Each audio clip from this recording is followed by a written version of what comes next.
I'm listening to this podcast, and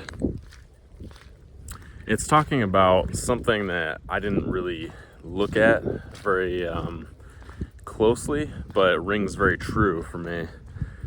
From like the 2010s on, there is not only a lot more involvement of people on social media, which is affecting people's mental health, but also therapy culture. Where on this podcast, they were talking about how it specifically affects women, where they think that every single possible emotion that they could feel, like anxiety or stress or anything, is wrong, and that you can, there's a solution for it. You know, it's therapy, and people are being sold therapy. And me personally, being a man, can tell you that I've seen a lot of women tell men they should get therapy. I won't date a man unless he goes to therapy. And a lot of men have gotten defensive about that because frankly, I don't think therapy has really helped men a lot more than working towards a goal and having a good foundation of integrity as a man, being in good shape, being a man of your word, going to work, having a goal that you're moving towards financially or career-wise or otherwise, some impact that you're making, a purpose. I think that's helped men's mental health. But anyways, not even the topic of this video. Something that they were talking about on this podcast, and I'm gonna continue listening, but we just kind of finished the explanation of this whole therapy culture. I've never heard that term before, but I immediately can see what she's talking about when she says it. When I look at this therapy culture, as she called it, like I said, it's just telling people, I guess specifically women, but now probably everybody, that any feeling that you feel can be solved by therapy. Therefore, it's a problem, and it can be solved by therapy. And she said the goal basically is to sell therapy. I've made a lot of videos on social anxiety. If you go back on this channel years back, because I overcame social anxiety when I was 22, 23, 24 years old via exposure, putting myself in more social situations, being myself, and gradually being more of myself and speaking my opinions and speaking up for myself, and also being okay with emotions. I'm no stranger to anxiety. I've made friends with my anxiety, and I'll share an example. So I've done a lot of different things with my life, athletic training and online coaching and online coaching business. And when I was shifting gears about a year ago, I got into serving, and I'm still serving in the afternoon and the evening. And what I've noticed over the last year of serving at a restaurant, like a sit-down restaurant, is that sometimes you get a little anxious because you can never tell what kind of customer that you're going to get or what kind of guest that you're going to get for dinner. And it could be a big table of people that are a little bit hard to handle, people that are a little needy, people that want to have a little bit too much fun and talk too much and yell too much and talk over you and talk over other people, and it's a little difficult. And some things were a bit triggering for me, I guess you could say, where I got a little like stage fright, or I got a little insecure while talking to a table, and I've noticed this anxiety in me. And it was much like when I was overcoming social anxiety, when I started approaching women on my college campus, because that's something that I was very scared of. I was afraid of talking to women. I was afraid of being rejected. And I would start a conversation with somebody and just tell myself, like, it's okay. Just relax into the social anxiety that you're feeling. And it was very simple. And I became friends with that anxiety, and it started to mitigate. It started to affect me less. The first step, though, was accepting that it was there.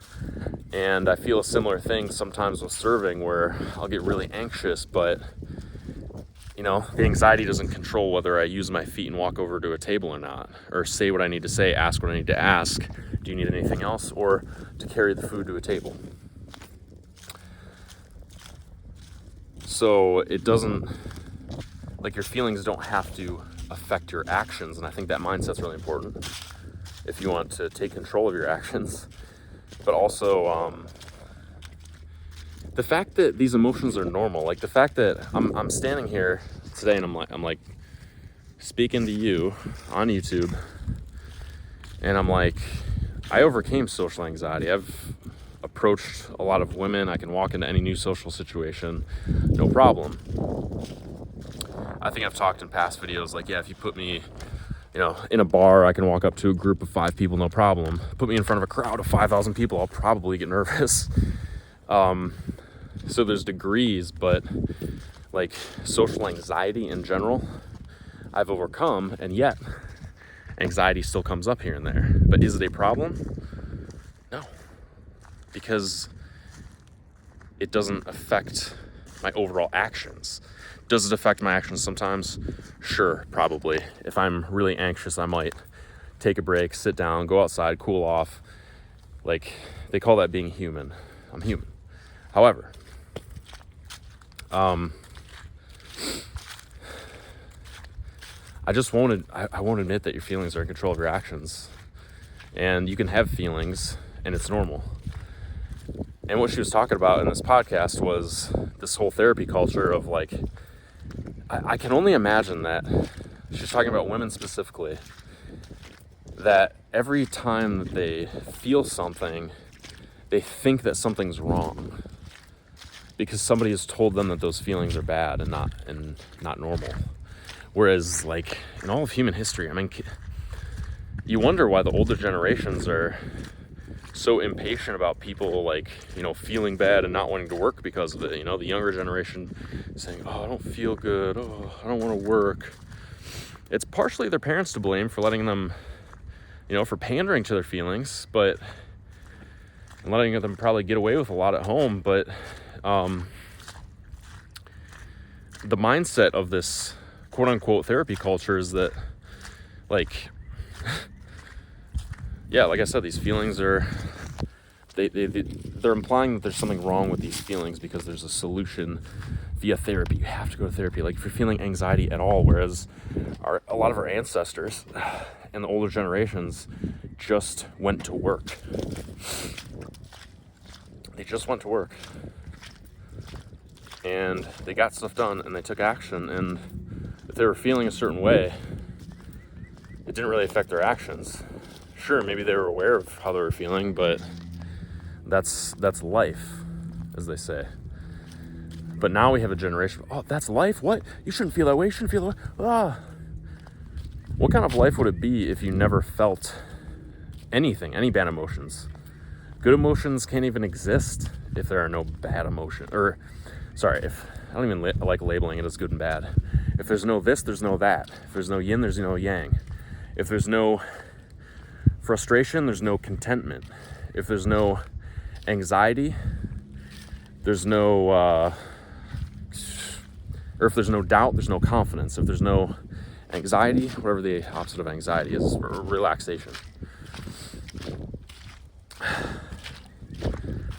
And I think when people get less hooked on the ups and downs and accept those as part of life and feel them and embrace them, I think they end up more even-keeled, and their actions can stay the same. And people will say, like, oh, bottling up. Me, again, as a man, I've been told, like, oh, men bottle up emotions. I don't even know if that's true. I think maybe a lot of men do, but when I don't let my emotions affect my actions, I don't feel like I'm bottling up an emotion. Like I said, when I'm serving and I'm in front of a table and I feel myself sweating and I'm, like, super anxious, I'm feeling that emotion completely. But at the same time, I'm not really, like, I'm not giving up and walking away or throwing a fit or something. I'm asking my table if they need refills on their drinks, and that's it. Simple as that.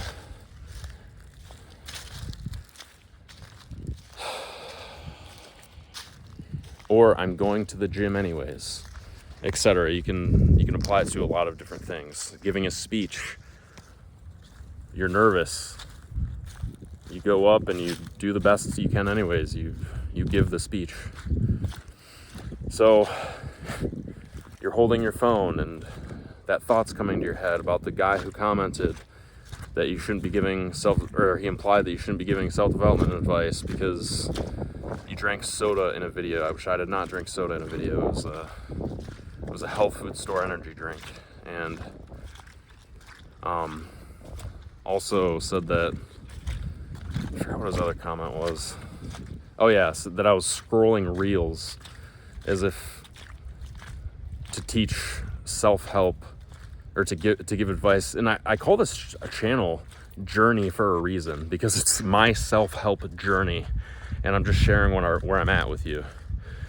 And yeah, this guy commented that I was scrolling reels, so I lost him. Okay, if you want somebody who never ever opens their phone and scroll reels, that's not me. I enjoy looking at reels. I think it keeps me connected with what other people are also experiencing on social media. It's about being conscious when you're scrolling reels, as opposed to just mindlessly doing it, and maybe minimizing the time that you're mindlessly doing it, maybe only doing it at the end of the day.